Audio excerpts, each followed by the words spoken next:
What's up, everybody? Back with another video. I don't even know if I'm live. I'm not using StreamYard, but I just wanted to share a message. I love to share this message from this channel because it's good. Because it's a powerful, powerful, powerful, super powerful message. So that's all I'm gonna be doing. I'm not gonna be really chip chopping tonight. Just gonna be sharing this message, deep message, nothing but straight facts. And yeah, so I mean it's explained better than I could ever explain it, almost to the T. And again, it's coming from the outside world, meaning outside the United States. So it's about 32 minutes. So if y'all want to listen, listen. If not, I don't care for those who don't want to listen. But this message is for those, or at least one person that knows what time it is.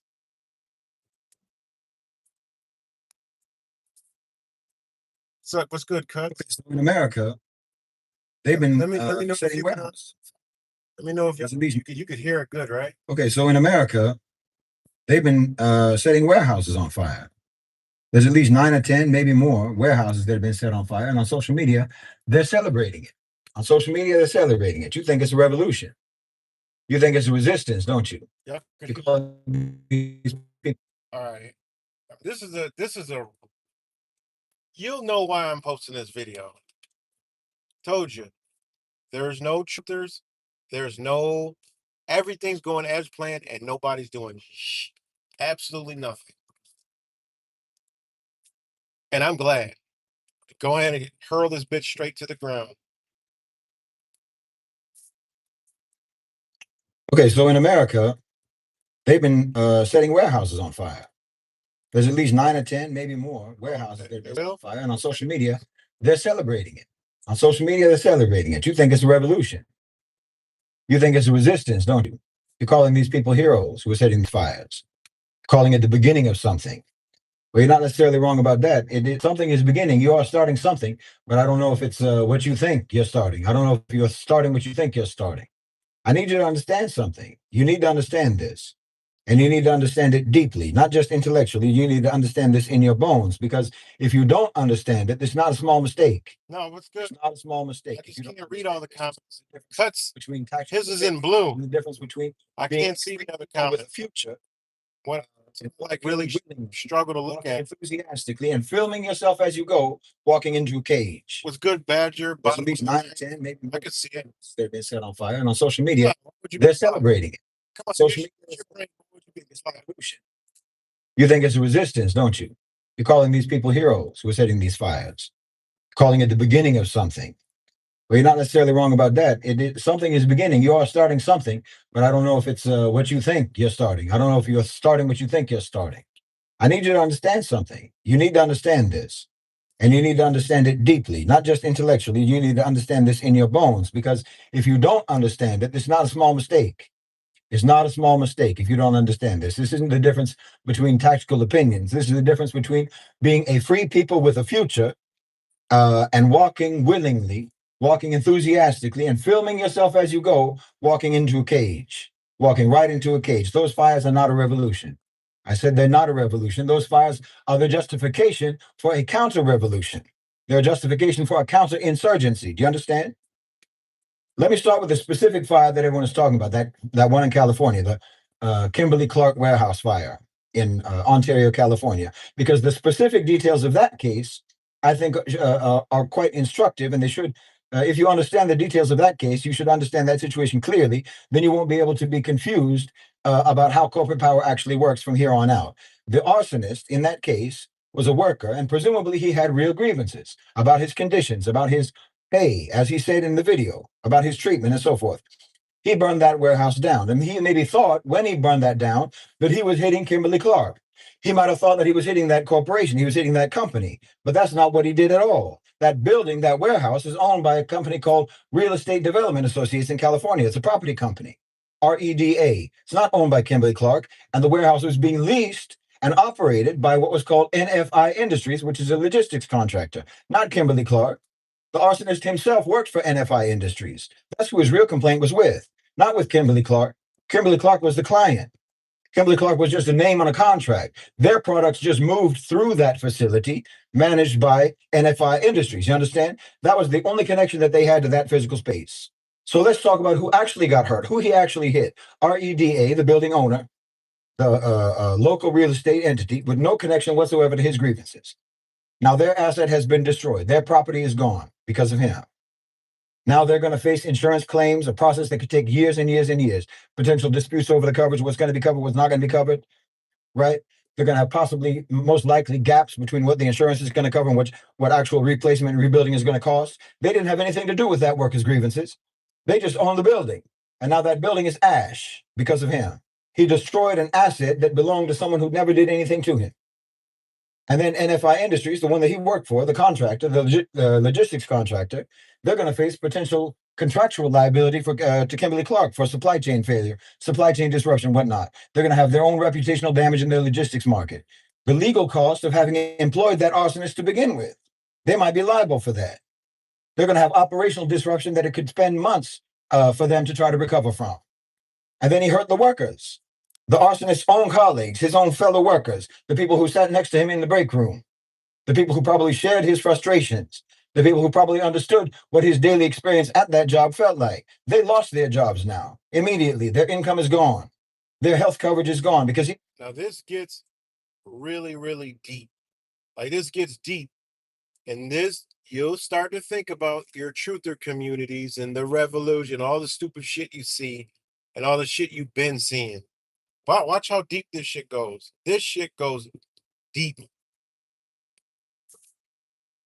NFI, that logistics provider, they provide healthcare, they provide medical, dental, vision, prescription coverage. They paid $18 an hour. They had 401ks. They paid time off. They have paid parental leave. Now they don't.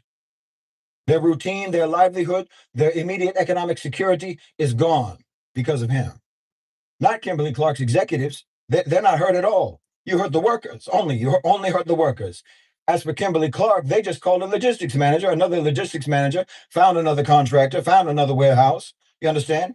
They had redundancy built into their supply chain system before the smoke even cleared.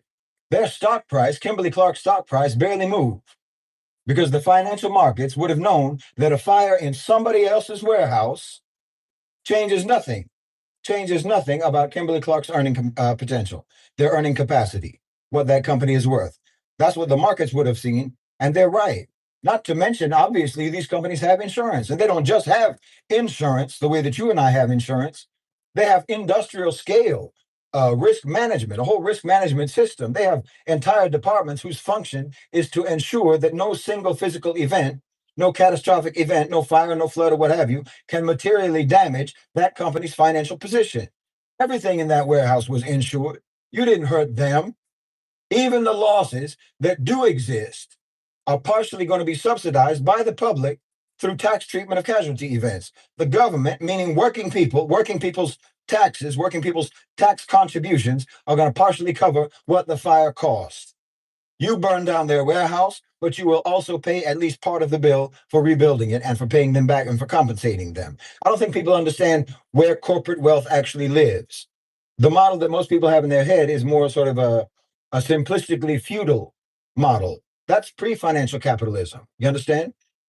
You imagine that wealth is located in physical things, in buildings, in inventory, in equipment and tools and whatnot. And that if you destroy those things, then you destroy those corporations' wealth.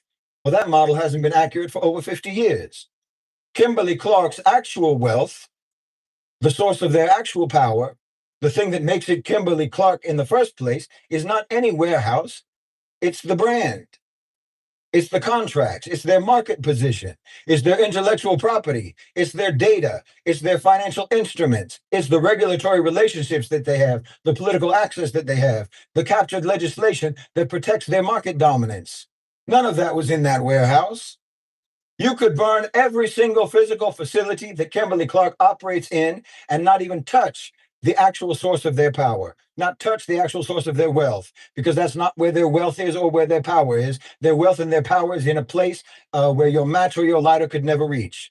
Look, I said Kimberly Clark doesn't directly employ warehouse workers. They don't. They contract NFI, and NFI employs the workers. What that means in practice is that Kimberly Clark has no direct employment relationship with the people who constitute their own operational capacity. Wrap your head around that. They have no direct liability for their conditions. They have no direct accountability for their wages, no accountability for their safety, for their grievances, or for their dignity. The contractor company absorbs all of that. So the arsonist's anger, whatever justifiable or understandable frustration that he had that was underneath his grievance, that was caused by and it was directed against a corporate structure that already ensured that he could never touch them, that he could never damage them. The outsourcing model that caused his grievance also made him completely incapable of touching the source of his grievance. He couldn't even reach them. 3 layers of corporate separation stood between his lighter and his target, and he didn't even know it. Or if he does know it, he didn't understand what it meant. And obviously, they're going to respond. The private sector is going to respond. The corporate sector is going to respond. The government is going to respond. So let me tell you what's coming. Not what might come, not what maybe is going to be coming, what potentially is coming, what is coming, what's already being planned. Now, this is where y'all got to listen, because I was talking to somebody earlier today and they said they already are doing some of the things in the warehouse they work at. Now, this shit is deep and we already know. I mean, it is what it is, but what he's saying is how a lot of dumbass truthers and Americans think. You it, it don't work. They setting it up for you to think this way so they could push their shit exactly to where they needed to go. I mean, the shit. Honestly, it's masterful. It's really masterful. But this is where it gets reminded a little bit. But this is where it goes deep, and you probably might even already see this stuff. Sure that he could never touch them, that he could never damage them. The outsourcing model that caused his grievance also made him completely incapable of touching the source of his grievance. He couldn't even reach them. 3 layers of corporate separation stood between his lighter and his target, and he didn't even know it. Or if he does know it, he didn't understand what it meant. And obviously, they're going to respond. The private sector is going to respond. The corporate sector is going to respond. The government is going to respond. So let me tell you what's coming. Not what might come, not what maybe is going to be coming, what potentially is coming, what is coming, what's already being planned, what's definitely already being planned in their boardrooms and in security departments and in government agencies right now as a direct response to this act and to every other fire that's been set. Because this is the final brutal irony that closes the loop. The arsonist's act, whatever genuine grievances drove him to do it, is going to produce direct and measurable worsening of conditions for every warehouse worker in America, for every logistics worker in America. Yes, you're calling these people revolutionaries, but they are in fact functioning, whether knowingly or unknowingly, as the vanguard of the corporate security state. Yes, they are. They're the foot soldiers of the preemptive counterinsurgency that I've been telling you about. Things are going to get worse for workers. They're going to get worse for workers, not for Kimberly Clark's board of directors or for their shareholders, not for NFI's executives, for the workers, for the people that man probably imagined that he was standing up for. No, you're going to have AI-powered surveillance systems in every warehouse and every logistics center across the United States. Every warehouse in America, every logistics center in America, they're going to be watching you like hawks. They're going to be monitoring every movement, all your so-called productivity. They're going to be scanning your facial expressions. They're going to be studying your behavioral patterns in real time, continuously, without pause. You understand? I've told you before, the state views their own population as their number one enemy. That's how the state does. They view their own population as their number one enemy, their number one threat. And corporations and companies see their employees the same way. You know, Amazon, in their warehouses, they already had monitoring infrastructure that was absolutely dystopian in Amazon warehouses, the way they ran things. It was so dystopian, they even had to hold congressional hearings about it. Well, that's going to become now the industry baseline.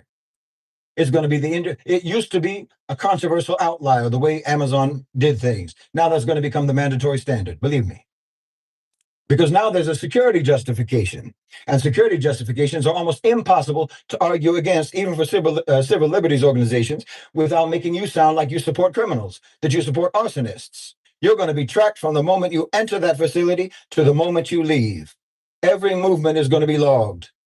Every deviation from expected behavioral patterns is going to be automatically flagged by some kind of an AI system, for maybe for human review or for AI generated action taken against you. And obviously it's not going to stop once you leave the job.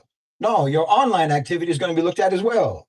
Did you ever express any anti-corporate, anti-capitalist opinion on social media, on the internet?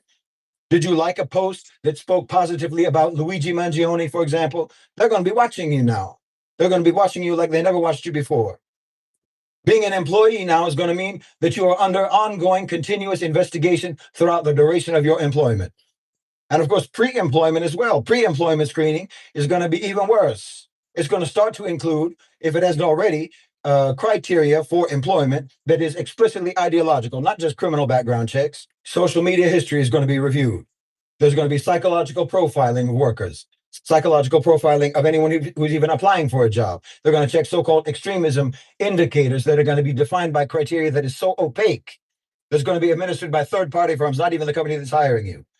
You're not going to have any recourse whatsoever if you get screened out of the employment process. You're going to have entire categories of workers with grievances, any workers who have ever expressed frustration publicly, workers who follow the wrong accounts on social media. They're going to be quietly eliminated from the hiring pool with no explanation offered and no explanation required. And on the job, like I said, because companies want to look good, because the companies want to look like they care, because they want to look like they're taking care of worker grievances and they take worker well-being seriously.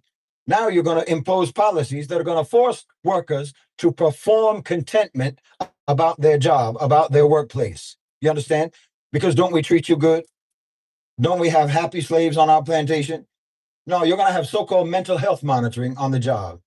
And it's going to be always framed as wellness programs, employee wellness programs, as care, as the company investing in their people's well-being, their employees' well-being. You're going to have mandatory psychological assessments where workers are going to have to demonstrate compliance. They're going to have to perform, like I say, contentment about their jobs. What they want is documentation to insulate themselves from any blame. They want a paper trail that shows that on this date, such and such worker presented as stable, presented as content, presented as non-threatening. That protects the company, doesn't protect the worker. You're going to have to dance for them now, even more. Yes, boss, we're one big happy family. We're one big happy family. Please don't beat me. That's going to create an incentive system, a very powerful, career-defining incentive system where expressing genuine grievance is going to become a threat to your own livelihood. You understand me? You're going to learn very quickly that the only correct answer to how are you doing is fine. It's always fine. I'm always fine, always managing, always grateful for the opportunity to work here. It's tyrannical. and that great, heroic, brave revolutionary is leading the charge to empower that tyranny. Do you understand? Even when you have authentic human distress, legitimate, rational distress about legitimate, rational injustices in your job, you're going to have to perform contentment instead of seeking redress. You're going to have to mask it. You're going to have to suppress it. You're going to have to present the required happy face of contentment while the actual conditions that generated the distress and the discontent are going to remain completely structurally unchanged.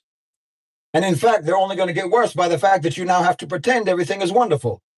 You're going to have to pretend that everything is wonderful. If you even file a claim at the Human Resources Department about any sort of mistreatment or any sort of mental health issue on your side, you're going to be flagged for that. Not for treatment, but for expulsion. You have to understand how corporations work. You have to understand how corporations work, how all tyrannies work, how the state works. Understand that your grievance is never the problem that they have to solve. Only the expression of your grievance is the problem that they have to manage. So this is what's coming for warehouse workers, for blue-collar workers, for logistics workers across the United States of America, as a direct result of this act and all of the other acts that have taken place that are allegedly, but not proven yet to have been arson. I mean, truth be told, this was always going to happen anyway, but these arsons and whatnot, these so-called revolutionary working class uprising actions, these actions are actually doing nothing whatsoever but to accelerate that process. You're accelerating what they were going to do anyway. Like I said, they only care about the brand. Understand, they only care about the brand, just like America only cares about the brand. Just like America. Companies don't care about the quality of their product. Companies don't care about the quality of their company, about the quality of their workplace, about the satisfaction of their workers. Companies only care about their image, just like America only cares about their image. America doesn't care about the quality of their society, about the quality of their system, or about the well-being of their people. They only care about the image. So you can expect you're going to see some statements coming out from Kimberly-Clark, from NFI, from industry associations, from warehouses, from logistics companies, from all sorts of companies, language about worker dignity, language about their commitment to employee well-being and whatnot, language about listening and learning and doing better, caring about people. Maybe they're going to establish some sort of a fund, some sort of a task force, some sort of a partnership with a nonprofit that has maybe credibility with the grassroots. And they'll choose an NGO or a nonprofit specifically because they have credibility that they can borrow in the service of their brand rehabilitation. You understand? While the real conditions in the workplace are going to get worse and worse and worse in real life. Don't you see how it works by now? None of it will touch the outsourcing model itself. None of it will touch the corporate model itself. None of it will even challenge the underlying predatory, parasitic logic of the corporate structure or the outsourcing structure. None of it is going to touch the contractor structure that insulates their brand, the company brand, from any direct accountability or liability to the workers. None of it is going to touch the calculations behind their wages. None of it is going to touch the surveillance infrastructure. The surveillance infrastructure in all of the workplaces that's being installed right now. In fact, they're going to use the surveillance infrastructure as part of their PR about the safety measures they're taking. We're watching you for your own safety. We're watching you. We're watching you for your own protection, for your own well-being, because we want you to be safe. We want you to be happy. Right? We're not watching you because we're treating you so poorly. We know that we're treating you so poorly that we know that we have a reason to believe you're a threat. There's not going to be anything but cosmetic surgery for their brand. That's all. And it will work. It will work because it always works. It always works because the public doesn't even pay attention. The public doesn't even focus. It's being designed by people who have watched it work repeatedly for decades. So a worker with a genuine grievance, a grievance that was generated by a corporate structure, that was specifically designed to insulate power from accountability, that worker commits an act of destruction. This is what happened in California and allegedly in these other places. Okay, you destroyed the livelihood of your own fellow workers, your own people. You damaged a local property owner who had no connection whatsoever to your grievances. And you left the actual target, the actual culprit, Kimberly-Clark, with nothing but a logistics inconvenience that they can resolve within weeks, if not days. You generated a federal domestic terrorism data point for the security agencies and the intelligence agencies.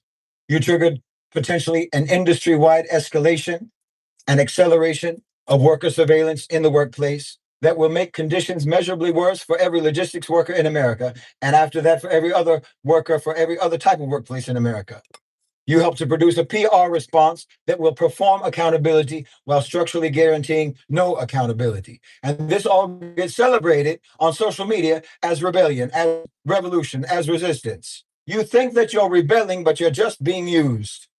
Now, full disclosure, I'll tell you, I first became well known, I first became famous or infamous back during the days after Sisi overthrew Morsi in Egypt. And I was online suggesting tactics of system disruption, targeting Western corporations in Egypt for the resistance. Disruption without bloodshed is what I said. But blood was shed, and I got blamed for that, even though I had always explicitly said that no violence should be. Back in those days in the mid 2010s, I would have been advocating for actions similar to this one, most likely. But the context is different. You understand? Tactics are situational, strategies are situational. It's always going to depend on the context. When I was talking in Egypt, I was talking about meticulous research on corporate ownership structures. I talked about supply chains, investigating supply chains, knowing who the investors are, what they're doing, what they want, what the corporation's plans are, what your demands are, what the corporation's agenda was, what they're trying to do in Egypt in the mid 2010s. Listen to me, California in 2026 is not Cairo 2013. Your situation is very, very different. So just because I advocated one particular type of a strategy 10 years ago in post-revolution, post-coup, post-Arab Spring Egypt, doesn't mean that that particular strategy is universally applicable in all places at all times, no matter what. No, it doesn't make sense now. In America, it doesn't make sense, not at this time. I had two major principles when I talked about Egypt. The strategies or tactics that you advocated must, number one, not cause any harm to the people, and number two, should not be directed against the government. Because what we wanted was stability and sovereignty. That was what our main concern was, my main concern was. And people were hot at that time. You understand? They were hot at that time, coming off the tail of the Arab Spring, coming off the tail of a revolution, of a coup, and so forth. And the last thing that I wanted to see was for Egypt to devolve into a Syria-style civil war scenario that would make them even more vulnerable to foreign investor and foreign corporate conquest. So I tried, at that time, those some 10 years ago, I tried to suggest what I thought were more constructive strategies than armed jihad. And I got demonized for that. I was literally called shaitan on the Egyptian state media at that time. I mean, excuse me for the digression. Excuse me for the digression. But what this man did in California, and what apparently several other people have been doing across the United States with their arson attacks on these warehouses, and what people on social media have been calling revolutionary, it resembles what I myself might have called revolutionary a decade ago in the context of Egypt. So I feel the need to try to clarify on this issue for a reason, based on my personal experience. First of all, I didn't have any direct connection whatsoever to any groups on the ground in Egypt. So it's impossible for me to even judge to what extent anyone was influenced by what I wrote, because that's all I was doing. All I did was post my opinions and suggestions on the internet. And when somebody decided to firebomb a KFC, I got blamed for that. Not because it was firebomb, because I never advocated anything like that, but because it was a KFC, because it was a Western company, and I was almost the only person in the Egyptian discourse who was talking about disrupting Western corporations and Western companies. So anytime a Western company got targeted, I got blamed for that, even if the tactics that were used to target it were counter to anything that I ever advocated. So one of the things that I learned from that is that this strategy that I was advocating requires too much research. It requires too much calculation, too much planning, too much restraint, too much forethought, too much economic education to really even be feasible when you're dealing with hothead revolutionary types. You understand? So it's always inevitably going to go sideways. That's the truth. These are emotional people, angry people, often uneducated people, and impatient people. So all that they hear is company bad, company enemy, attack company. And then they'll go out and do something stupid and destructive. And it doesn't matter what you actually said or what I actually said. It doesn't matter. It doesn't matter how intellectual it was. It doesn't matter how well thought out it was. You're going to get called inciting terrorism. You're going to get called inciting violence because of what somebody else did who didn't even understand what you said. Just like I got accused in the New York Times and multiple other so-called journalists.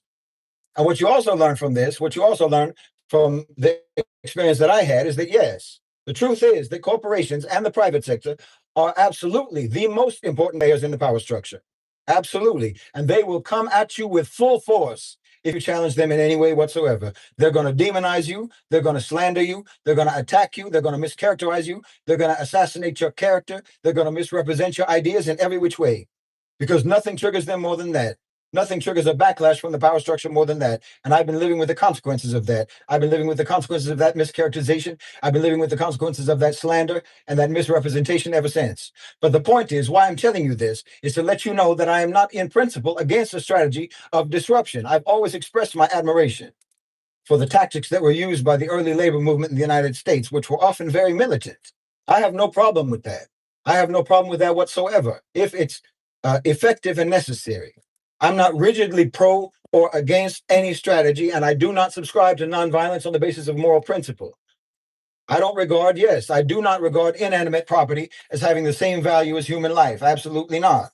But what I do believe in is effectiveness. And that includes making sure that your tactics, that includes making sure that your strategy will not predictably make things worse.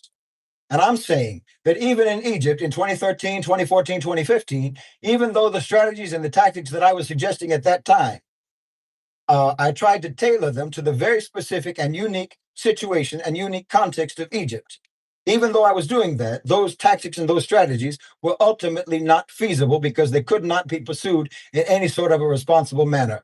So, what about America in 2026? The context is completely different. Your situation is different. Your population is different. The conditions and the circumstances are different. The power dynamics are different. The stage of corporate capture of your country is vastly more advanced in America today than it was in Egypt in 2013. The trajectory of that country is already on an irreversible downward spiral. If you pursue that sort of a destructive strategy in the United States, believe me, you are not doing anything but help the power structure to do what they were already planning to do. You're accelerating it. Because look, these warehouse fires are not the whole story. They're just an element in a much larger story. And to understand that story, you have to understand what's being built around all of this, and you have to understand the context, like I say. So, okay, you've got people now in America setting fires. They're setting warehouses on fire, and social media is calling that a revolution. But I'm telling you that the romanticization of these acts is much worse than just a misreading of tactics or misreading of strategies. It is unwittingly the operational layer of a much larger project. Simple questions. Benefits. Not who feels like they benefit. Not who gets a dopamine hit because they watch the warehouse burn. You see something dramatic and it gets you excited. Ask yourself who actually structurally benefits from distributed acts of property destruction being framed as class war. The security state benefits, the surveillance industry benefits, the private contractors whose whole business model is rapid response to threats benefits. Their business model is threat prediction. They benefit. The legislators benefit who need a justification for expanding the legal measures that they can use for domestic repression. Every warehouse fire is a data point. You understand me? Every warehouse fire is a data point. Every social media post that celebrates it is a data point. And every person who shared that celebration is now going to be in a monitored category. The threat profile gets richer. The justification gets clearer and cleaner. The budget gets larger. Haven't I been telling you that the military industrial complex is going to be developing the domestic market and the European market to pivot their profit model away from the global south, away from conflicts in the global south, to start making their money off of you? That's what's happening right now. You burn down a warehouse, you fund Palantir. You've got your constitution, right? You've got your civil rights, your civil liberties, and so forth. You have your democracy. You're different. Well, the Algerians under French occupation thought that they had rights too. You understand? The French didn't arrive in Algeria announcing we're here to oppress you. They said we're here to make things better. That's what they said. The French said, we're here to make things better. We're here to bring you into modernity. We're here to integrate you into a superior system. The language was the language of benevolence. And then they built quadrillage, a grid system that divided the entire civilian population into mapped out sectors, every person accounted for, every movement tracked, every community under continuous surveillance. I'm not talking about military surveillance. Population surveillance of the whole people, not just watching so-called militants, not just watching so-called rebels, the whole population, everybody mapped and monitored. And when resistance emerged, because resistance always does emerge, because that's how people do. People resist oppression. That's how people are. When that resistance finally did emerge, the French used that resistance to justify regroupement, forcible relocation of the civilian population into enclosed, monitored settlements for their own protection. Over 2 million people. Subhanallah. And yes, I gotta pause it. I hope y'all listening. I hope y'all listening, because there's warehouses across the whole entire United States have been vacant since 2019. Brand new warehouses that are huge fucking warehouses. They're logistics centers, but they're all off these highways and they're building more. I've always wondered, I thought they were for the electric trucks at one point. I mean, how many of these warehouses you need? The only thing I could think of is those are your FEMA Walmarts. These warehouses that are all over the country. They already, they already told you that they're turning some of them into ICE facilities. We already know they're not using them for ICE facilities. They're using them for future American containment centers. It's coming. It's 100%. That's what they're doing here. That's why you see what's going on in Iran and all this other shit. You already can see it. They're heavily invested in this land and in Europe, and it's putting a total surveillance system. It's going to be surveillance, imprisonment, and mental health. That's what they're going to do here. That's why they're making it so crazy. That's why nobody got any fucking sense whatsoever around you. Nobody got any sense. Everybody's in their own fucking loony bin world of whatever the fuck they believe in. There's very few people that still are in touch with fucking reality. I told y'all, it's bad. It's bad, bad. But this, we're already, I told this to my brother earlier today. The United States is already on the bottom of the fucking ocean. Okay? We're just in a little pocket of air. It's already on the ocean. We're gonna run out of air at some point. It's it. It's old. I don't know how the fuck it's so hard for people to understand. It's a wrap. All right. How long? Hey man, we already know. It's 100% gonna be done by 2030. All right. 100%. And that's what? 3 years and some change from now. It's gonna be done before that by on 100%. It still be here, but what we're doing right now, we ain't gonna be doing in 2030. Nope. Not even close. At the you think at the rapid pace they're doing all this dumb shit they're doing, we're gonna be sitting around in 2030 still talking this shit? No, not a chance in hell. It ain't happening. I'm thinking more like, you know, 2028, 2027, late 2027. But they got big plans. All right. I mean, they have too many things that they gotta get on board. I'm gonna finish this. Hold that thought. Just hold that thought, guys. If y'all still here, if not, hey, it is what it is. This video be up. Even if resistance did not emerge in Algeria, even if it hadn't, This is another thing. Announcing we're here to oppress you. Listen closely, because like I said, the people that run this nation did these things and have practiced these things in other nations. So listen to what he says. They said we're here to make things better. That's what they said. The French said, we're here to make things better. We're here to bring you into modernity. We're here to integrate you into a superior system. The language was the language of benevolence. And then they built Kidriage, a grid system that divided the entire civilian population into mapped out sectors, every person accounted for, every movement tracked, every community under continuous surveillance. I'm not talking about military surveillance.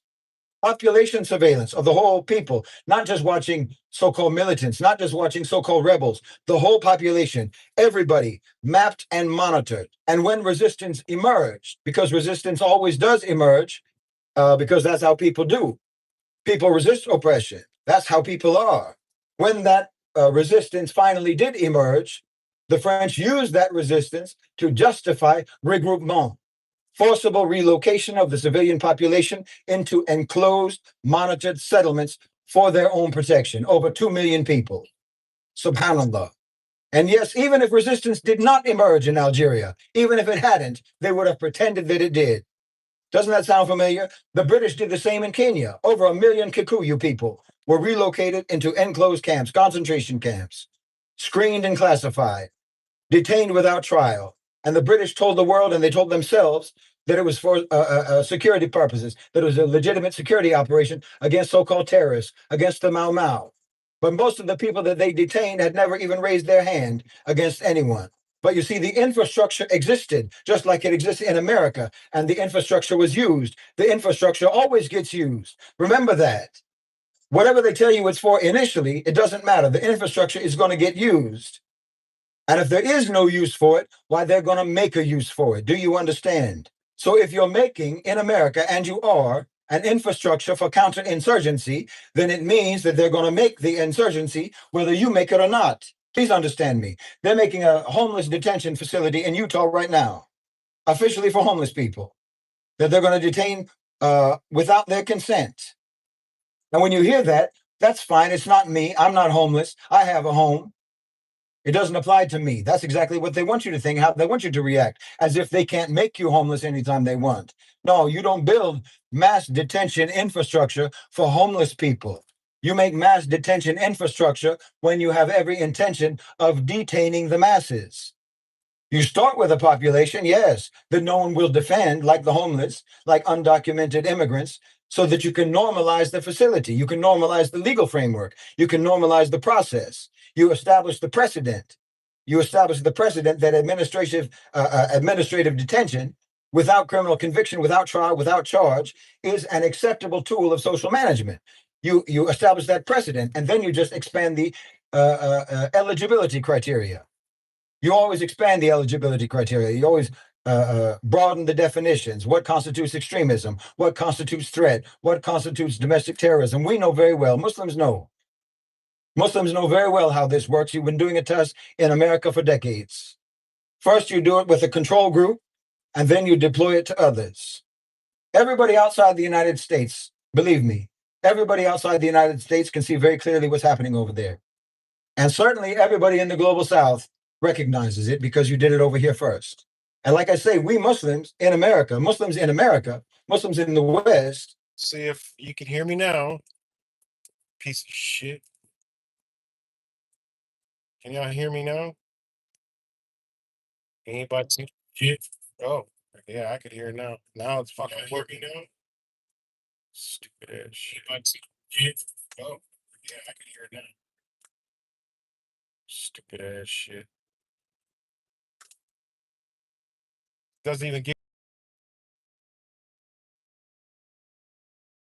buffering every day. I'm buffering. Am I still buffering?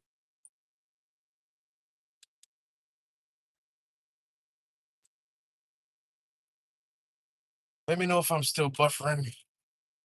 I went out and came back, and it was on for a second. Then it said reconnect, and I reconnected, and now I don't see anything again.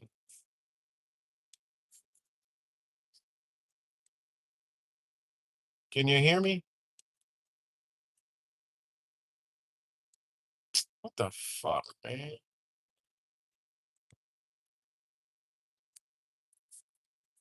All right, can you hear me now? Oh, I'm good.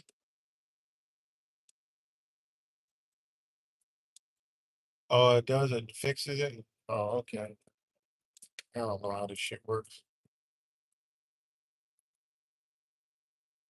All right, cool. I don't even know where the hell I left off, but I forgot what I was talking about.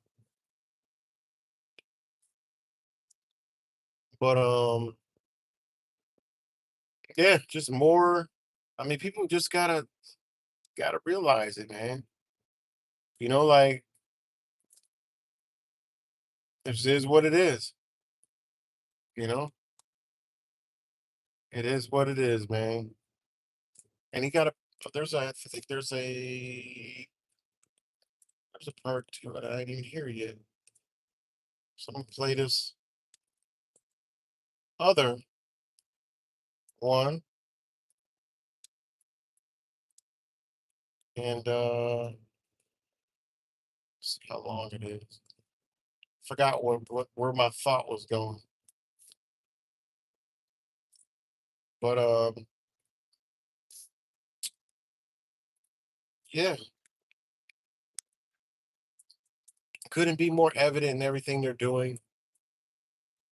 Oh, I was gonna say, you know, it starts to look like after a while, literally like they've been trying to provoke us for so long that I've said this before, that I don't even think they realize how asleep they put their population. Like I don't even think they thought they could do it this good. It's probably that's why they're just gun ho lucky and could have a guy like Trump come out and just say whatever the fuck because they've done dumbed the population down beyond their own wildest dream. Like better than any weapon could ever have controlled the nation. They have magically did it. I mean, it's just mind blowing, man. It truly is mind blowing. Okay, let's go ahead and hey, this is a rerun. This is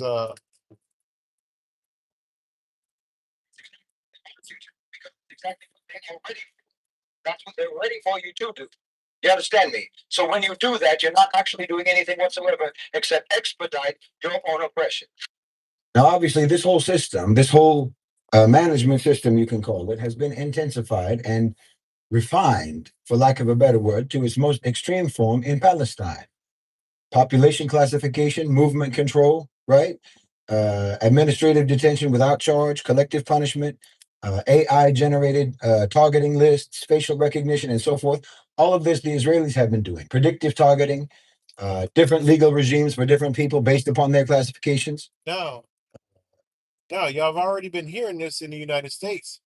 I don't know if y'all been paying attention, but there have been quite a few misidentified people through AI, and that's been, and flock cameras and all that other stuff. A lot of AI like mistakes, right? So that lets you know that they already have all this stuff ready to go and already are using this shit, pre-crime shit. They've been caught pre-criming before.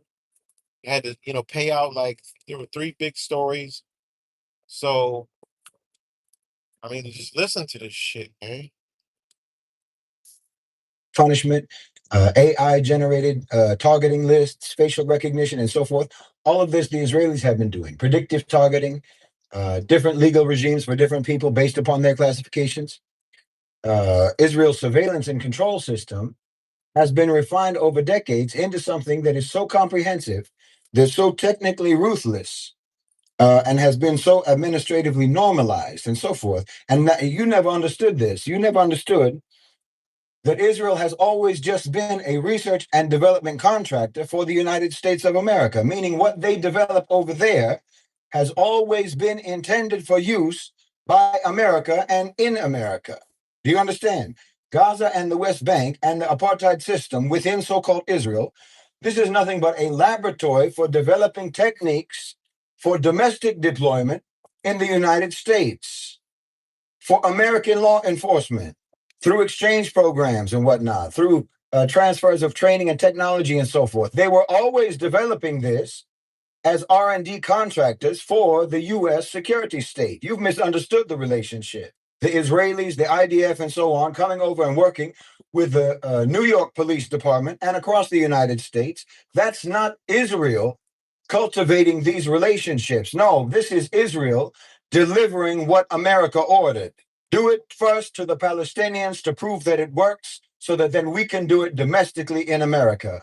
The techniques that were tested and perfected against the Palestinians are being transferred directly into American domestic policing and American domestic security infrastructure, because that was always the intention. The people of Gaza, the people of the West Bank, have been the unwilling laboratory in which the tools of your future management have been developed. Do you understand me? This is what I mean about trying to understand the context that you're actually living in. America is not a country in the way that most people, including most Americans, the way that you think about it. No, America is a platform, or it has become anyway, a platform, a territorial and institutional platform through which a global financial class can project power, can accumulate wealth, and can manage populations domestically and around the world. I'm not talking about politicians. Politicians are nothing but employees. They're middle management at best.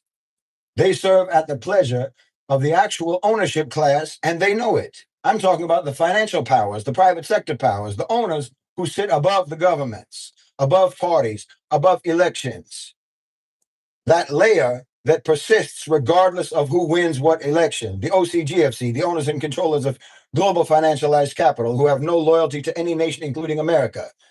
They have a loyalty only to the perpetuation and the expansion of a private sector power system that they control.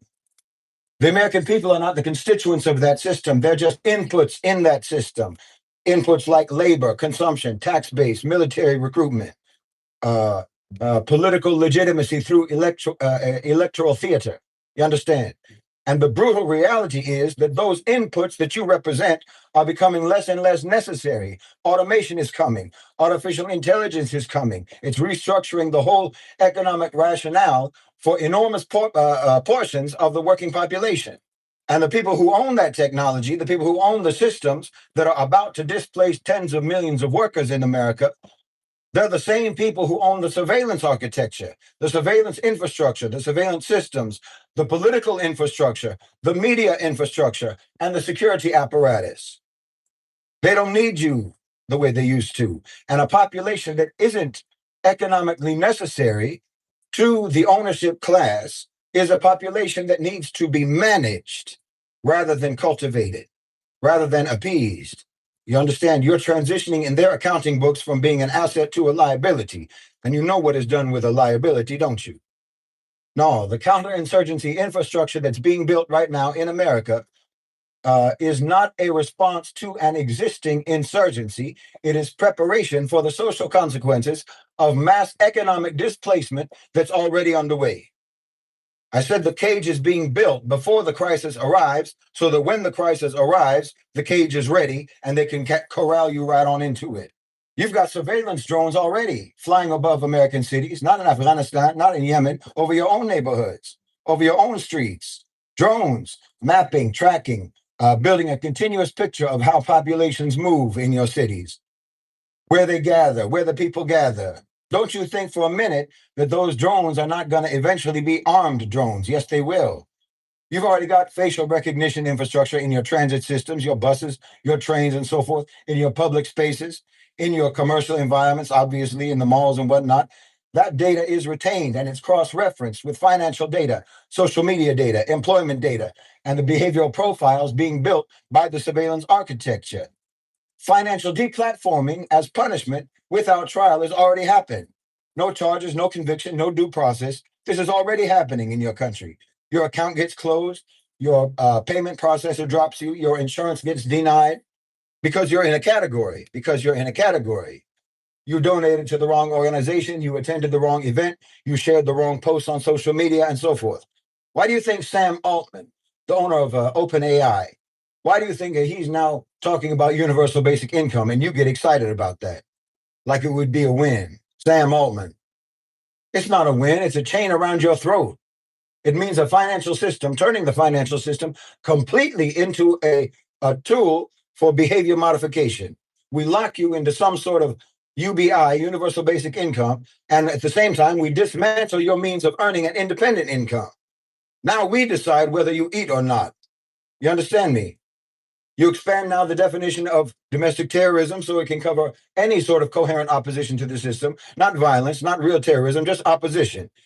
Think about it. The same way that the US previously created a dollar dependency system all around the world, how they created dollar dependency globally, and that enabled them to economically punish countries through unilateral sanctions. Okay, well, this same concept is now being tailored on an individualized basis for the domestic population through this UBI concept. See, now you've got those homeless detention center or that homeless detention facility in Utah, which is clearly not about homelessness. You've got fusion centers that are collating data on people across federal, state, and corporate layers. You've got predictive policing algorithms. You've got employer background checks that are going to be ideological. We're talking about a control system, a very totalistic control system where your classification, understand your classification, not your actions, your classification is going to determine your access to employment, to financial services, to movement, whether or not you have any income whatsoever. This is not the future I'm talking about. This is the present, just in various stages of development. It's already happening. This is why I'm telling you, you have to understand the context that you live in. You have to understand the trajectory that your society is on. And you cannot come up with tactics, you cannot come up with strategies to try to help yourself if you do not understand the context that you live in. You're not reading the room.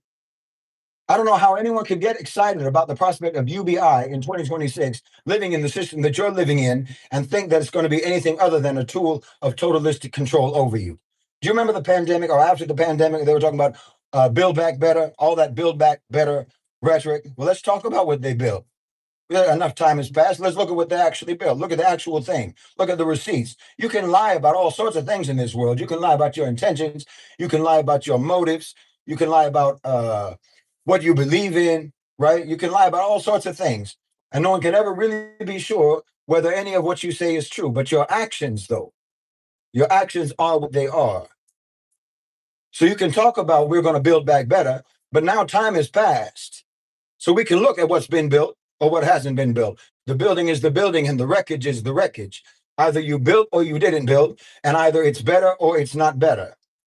Now we can look at that. So let's look at America since they started this whole build back better nonsense, or you can even say this make America greater nonsense. Start with the bankruptcies. In 2024, American business bankruptcies hit the highest level that they had ever hit since 2017, over 23,000 businesses. In 2025, that went even higher, 25,000. Large corporate bankruptcies, the billion-dollar plus failures, that hit the highest level since the so-called Great Recession since 2010.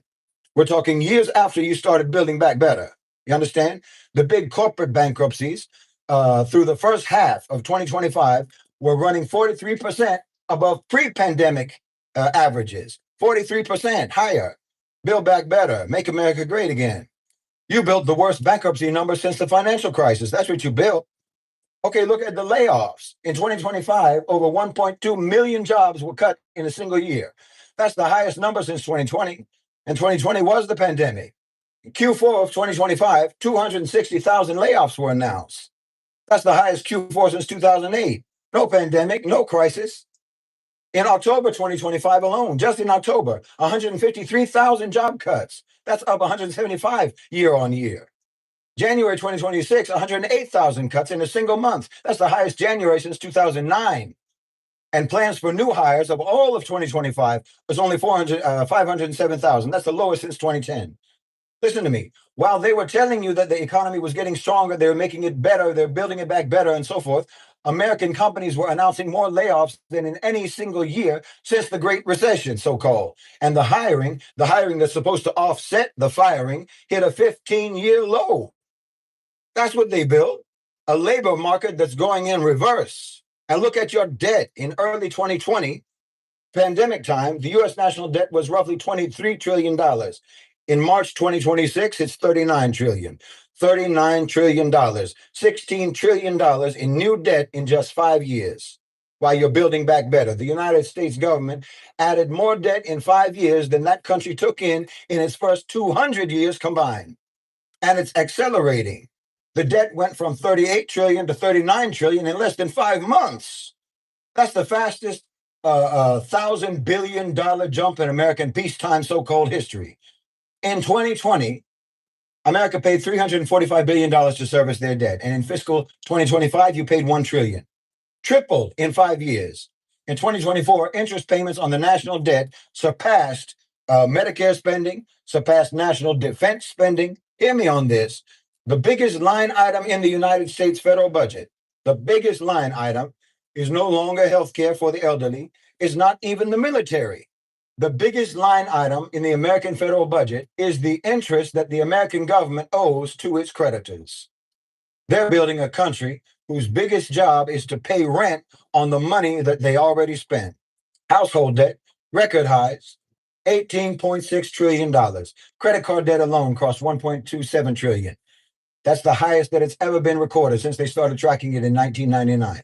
In the poorest American neighborhoods, the share of credit card debt that's gone seriously delinquent, that means that it's 90 days or more late, that went from 12% in the third quarter of 2022 to 20% by the first quarter of 2025. That means $1 in $5 of credit card debt in poor neighborhoods is 90 days late. So think about what that means. Think about what that means. 90 days late means they're not paying, means they can't pay, means the phone is ringing, means the statements are piling up, the bills are piling up, means the late fees are piling up, means the interest rate just jumped up to 29.99%, means they're not coming back from that. They're not coming back from that. That's a bankruptcy. That's an eviction. That's homelessness about to happen. The Federal Reserve, the Fed itself, not some activist think tank, not some NGO, not some charity, the Fed itself said that credit card delinquency is reaching levels that we saw only in the 2008 financial crisis. But now it's not happening because of some crisis. It's not happening because of some pandemic. It's just the way it is. They counted 771,000 Americans that are homeless on a single night in January 2024. And that was an 18% jump in 1 year, the largest single year jump ever recorded. The highest total since the Housing and Urban Development started even counting the numbers in 2007. Families with nearly 150,000 American children are unhoused on a single cold January night. Chronic homelessness, 152,000 people, double what it was in the 2010s. And chronic homelessness is at 152,000. That's double what it was in the mid-2010s. Build Back Better built that. You understand me? 150,000 homeless American children in the richest country on earth in a January.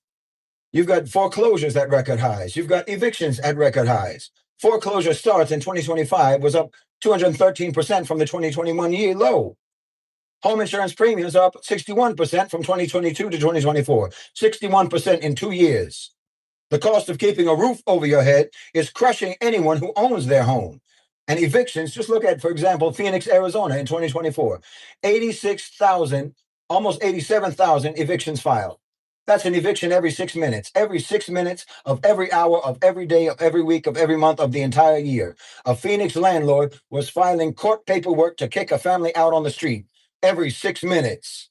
9 out of 35 American cities have eviction rates above 10%. That's one filing for every 10 renting households every year. That's what they build. That's making America great again, a country where millions upon millions of people are being put out on the street by court order. I told you they can make you homeless anytime they want. Look at the retail sector. They're dismantling your economy. Look at the retail sector. In 2024, 7,327 stores closed. That's up 58% from the year before. 2025, an estimated 15,000 stores closed. That's double the previous year. Walgreens, 1,200 stores over 3 years were closed. Macy's, 150. CVS, 586 in 2024 alone. Rite Aid, 408. Family Dollar, 700. Party City, every single store. Big Lots bankrupt. Joann liquidated. Foot Locker sold off. These aren't just store closures. These are pharmacy deserts you're creating. There are now entire neighborhoods where your grandma can't fulfill her prescription anymore. These are whole malls that are dying. These are abandoned big box buildings with broken lights rotting in the sun. Build Back Better, Make America Great Again, made a country where the local pharmacy is boarded up and the next nearest one is 30 miles down the highway. You need to understand what I'm telling you. This is exactly what they mean by Build Back Better. This is what they mean. It's not a mistake, because this is what they think is better, because it's better for them. They never meant Build Back Better as in better for you. They're not building anything for you. I mean, you could look at construction, literally building, they're not. Housing starts in May 2025 was at a 5-year low. Single family housing starts for the 12 months ending in November 2025 was down 11%. Manufacturing construction starts were down 14%. Office construction down 15% over 2 years. In 2024 alone, 19,000 homes that should have been built never got built. $8 billion in lost economic activity. Not because of demand, because of a shortage of skilled workers to do the work, to do the building. You built a country that can't even build your own houses. And look at your infrastructure. The American Society of Civil Engineers, these are the people who actually do the inspections. They actually do the inspections of the bridges, the dams, the water systems, all the infrastructure and whatnot. We're not talking about politicians or pundits or what have you, actual engineers. They gave American infrastructure a C, a grade of C in 2025. And 9 out of 18 categories, they're still in the D range. So that means half of the categories you're barely passing. Talking about stormwater, transit, schools, drinking water, wastewater, and so forth. And the investment gap, which is the difference between what is planned and what is needed in order to bring the country's infrastructure up to a functioning standard, that gap is $3.7 trillion. And here's the kicker. During your Build Back Better period, that gap grew. 4 years ago, it was 2.59 trillion. After all the infrastructure spending, after all the bipartisan legislation, after all the Build Back Better ribbon cuttings and the speeches about rebuilding America and make America great again and whatnot, the shortfall got bigger by over $1 trillion. 22,000 American bridges are vulnerable to extreme weather. They could crumble down. They could fall apart. 39% of major American roads are in poor or mediocre condition. Build Back Better, Make America Great Again spent more money on infrastructure than any program in American history, but that infrastructure got farther from where it needs to be. Not to mention your schools. Public school enrollment in America is down by 1.2 million children since the pandemic, and it's projected to drop another 5% by 2031. In Houston, they closed 12 schools. In Austin, they closed 10. In Broward County, the 6th largest school district in America, they lost nearly 10,000 students in 1 year. Do you know that Boston is considering closing half of all of their public schools? At least 12 nonprofit colleges, nonprofit universities closed or merged to save money in 2025 alone. The Philadelphia Federal Reserve says that we could be looking at 80 college closures every year under the worst case scenario over the next several years. They built a country where the schoolhouse is going dark, classroom by classroom, city by city, district by district. But don't worry, they have plans. They have plans for you. They have plans for you. They know just what to do with you. Like I said, He ain't lying, because I know in the Rochester area, that's exactly what's happening. Schools closing, you know. I mean, it's what's wild stuff, man. It's crazy.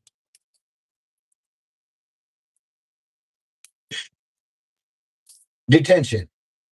In August 2019, that was the previous high water mark of detentions. ICE was holding 55,000 people. By mid-January 2026, that's 73,000. That's the highest number in American history. And the administration has publicly said that they are aiming to detain 100,000. 91% more detention facilities in 11 months while schools are closing. 45 billion new dollars from the one big beautiful bill. Fort Bliss, a military base, was converted into a detention site. You have the Florida Everglades, where they turned an open air prison camp that they actually call Alligator Alcatraz. They opened that up, putting people in there, and only Allah subhanahu wa ta'ala knows what happened to those people. The number of people who are being held in ICE detention with no criminal record, with no conviction, not even a charge, never stood before a judge, that went up 2,450%, 2,450%. Now, see, that's what people don't understand. All right, they did this in El Salvador. All right, you know, Trump is Bugle's right hand man.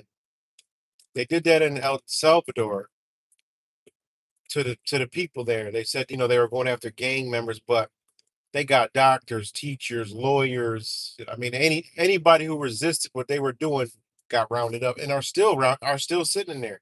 No criminals, no nothing.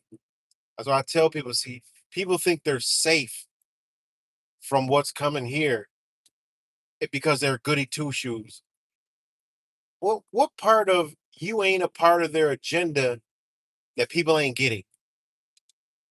They're looking for a demographic of people, all right? And they ain't looking for us. They ain't looking for you. They're not looking for the everyday working American that pays his bills and does everything they say. Them motherfuckers still gonna end up in these facilities no matter what, man. It just is what it is because people are gonna lose their job. They're gonna become angry, displaced. This whole ICE thing, this whole process, what they're doing is the same process they're going to use on Americans. It's just practice, the real time practice. Americans already accepted it. They're holding, and then they even telling on news. The whole ICE thing is about they're picking up people that aren't criminals. They just have a little violation, or they just didn't follow the paper. All right, they didn't even get a violation yet. So, which is just a violation. They're not crimes. And America's like, oh, that's a crime. They're criminals. No, that's you don't understand. But those people that are saying that don't realize they're they're screaming and clapping for their own future.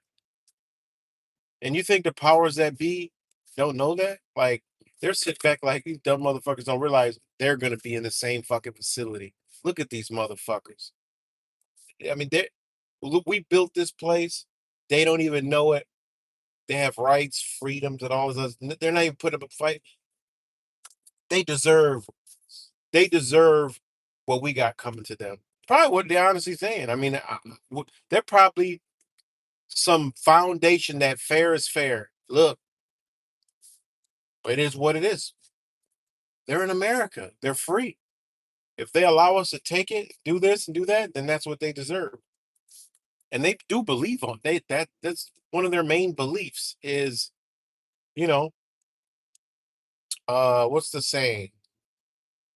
One of their main beliefs is the saying of I forgot. I can't think of it right now. What the slogan is, you know?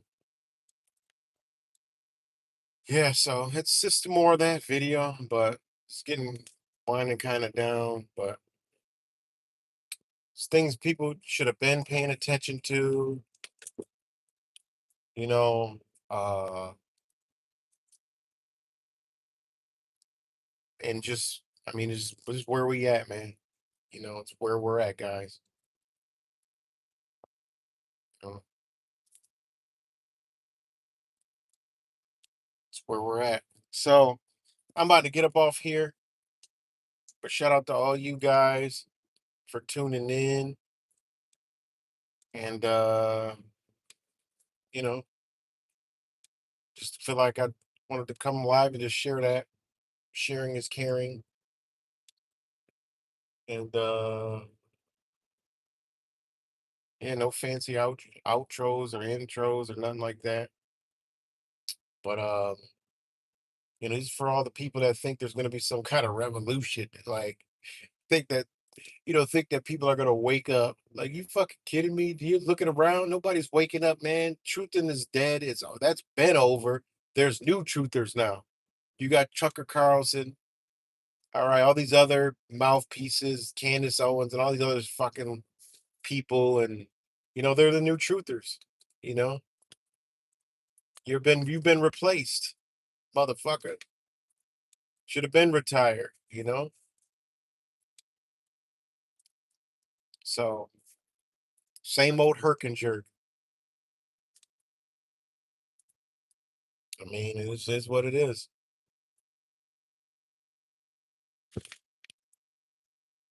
It is what it is, man.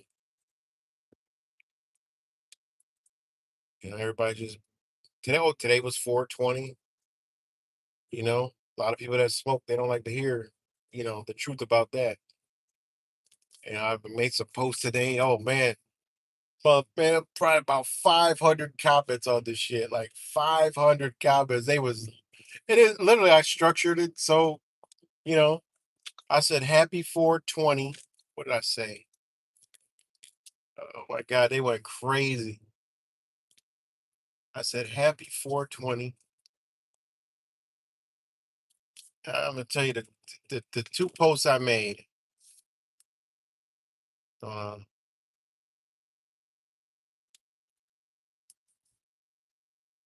fuck's that? What the hell's that? I'm gonna find it. So many damn comments. Oh, right here. I said happy 420.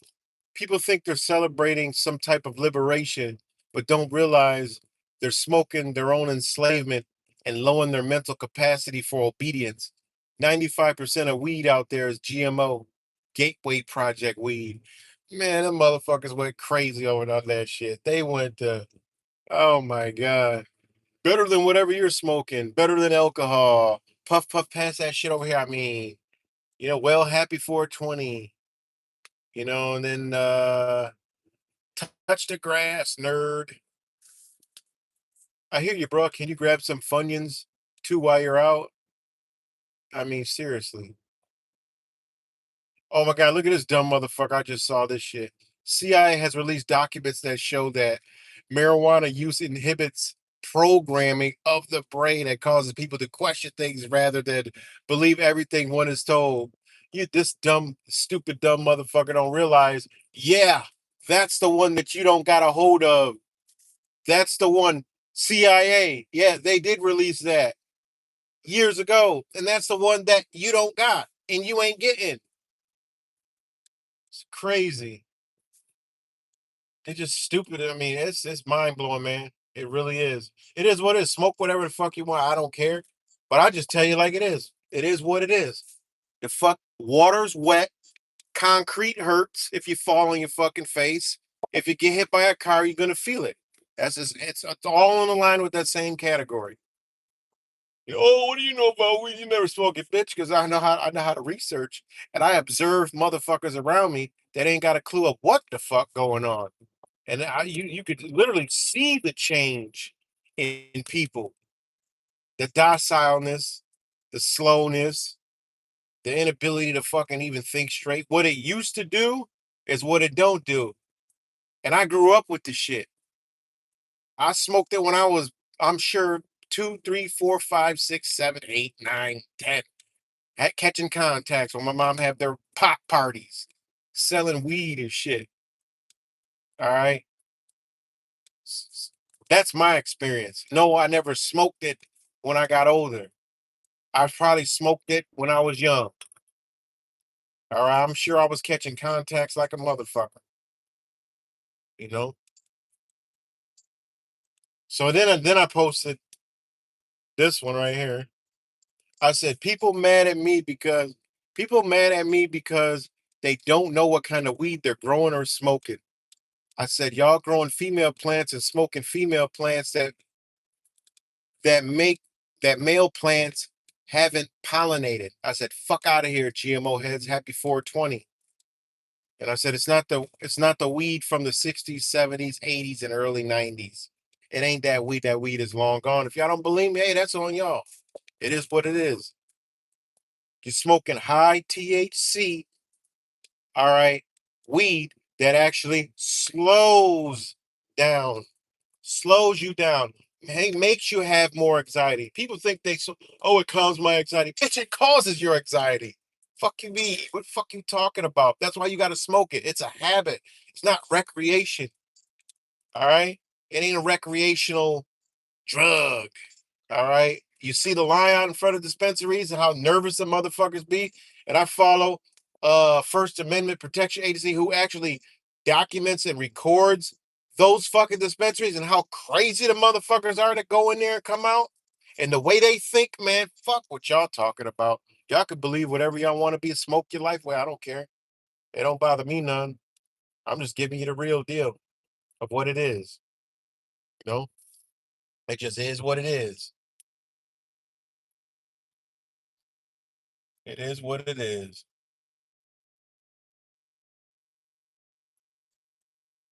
So yeah, You know? So, and not to mention, y'all done see me on live. You talk to motherfucking homeless people on drugs and fentanyl and shit on how they got on fentanyl. Well, most of them were smoking, and it was in the smoke, and lo and behold, they're on the street now. You know, it is what it is, man. So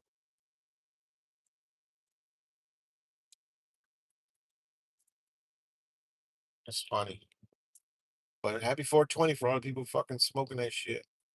I mean, it clearly it doesn't even smell the same, you know.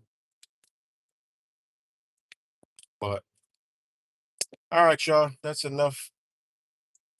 Matter of fact, I'm gonna end it. I'm gonna end it with a banger for my 420 people. We're gonna end it with a banger. Is it? We're gonna end it with a banger. We're gonna end it with a banger. Happy 420.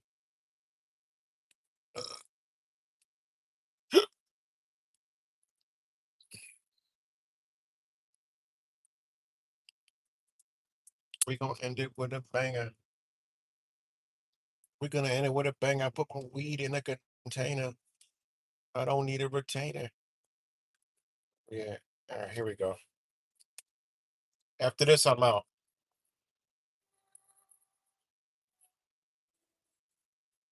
This one goes out to all my weed smokers. You're free to do what you do. But the truth must be known. A lot of people don't like when I drop the facts, but with a little research and understanding what's happening, you could begin to see the agenda. Be careful out there, it hits different. Shout out to those who get it. Much love. Yeah, right. The Matrix percussion. Enjoy. Step into the greenhouse of history where the truth breathes. You don't even smell the same. No breathing deep, it smells like back in cannabis hill season. Natural belief, some of these weed have balance, 4% THC. CBD high enough to keep the psyche free, brick weed with seeds. Gave people control. You can plant independence and cultivate the soul, but modern strains get 20 to 35% strong. CBD gone, engineered potency stretching too long. Since a male female crop bred to obey. Steal this on purpose so you cannot grow your own way. This ain't evolution, this is magic. Command rewriting cannabinoids, talk emerge from hand, anxiety spikes, paranoia climbs, dependency cycles, loop in your mind. People smoke to calm the anxious blow, not realizing the weed cause the anxiety they know. Neural overstimulation hits like a spark. I'm the on fire like a beast in the dark. This ain't common nerve from a cultural path. This is high THC chemistry hitting too fast. This ain't the extra. This is chemical control. Engineer, dripping minds. CBD taking its toll. Swallow. Seedless cannabis means economic ease. I remove reproduction and you monopolize divine. Seasman freedom, seasman sovereignty. Now corporations see plant genetically. Killer male plants boost THC and kills your right to grow. Dispensaries ban seeds because seeds break the flow. High THC, no CBD. Fear in the brain of Michaelis. Just like thunder and rain. The old strain still broke clarity and peace. The new strains twist nerves and never release. Dissociation rises. Folks become thin. People chase calm. The chaos comes from within. This is an erosion. Not rumor or claim. The plant change structure and change the game. Removing, remove the safety net inside. Now high potency runs wild, but nowhere to hide. The industry promises people chase relief, trapped in a cycle with chemical greed. This ain't it, be strength. This is chemical control. Engineered potency, dripping by the soul. See, no CBD taking its toll. It's a new design to swallow. From MK Ultra Labs to the war on drugs play. The government shapes substances in intricate ways. The CIA study drugs for psychological rule. A crush natural strains as a technical tool. University of Mississippi goes federal supply research in DC. Under the national line, Hotel Pro shed communities with chemical smoke. Iran Contra tied, cracking with political cloak. Natural strains from Jamaica to Colombia. Rubber race replaced with hybrids. Indoor crafted and lace. Legalization rose only when corporations own. The natural balance strains when nearly dethroned. Now the state controls currency licenses to grow. It takes two cells and what the public will know. THC, mechanized CBD, remove neurological imbalance. Like GMO, seeds to claim cannabis, lost spirit once back into the game. This is chemical control. Engineer potency, gripping fire. CBD taking its toll. This is new weed, designers follow you. Look at the brain when high potency hits. CB1 receptors overloaded in blitz. Hippocampus souls. Work of memory drops. Motivation fades. Clarity stops. Beta wave. Like tension and fear. Alpha waves vanish when high THC is near. The sleep breaks down. Night cycles erase. Emotional numbness creeps at a base of population stated. It's easier to stay. Legalization came once compliance was clear. Control the product. Control the mind. The substance and the medicine. The same into medicine, not spiritual smoke. This is commercial extraction designed to invoke dependence, distraction, emotional freeze. Weed engineered to weaken degrees. The question one asks that goes loud through the lane. Where did the seeds go and who benefits from the game? Seed that freedom, seeds that you could grow. Now genetic control determines what you know. The plant was awakened, the inner soul's light. I was chemically sculpted at all at sight. This ain't it, straight. Just the jungle control.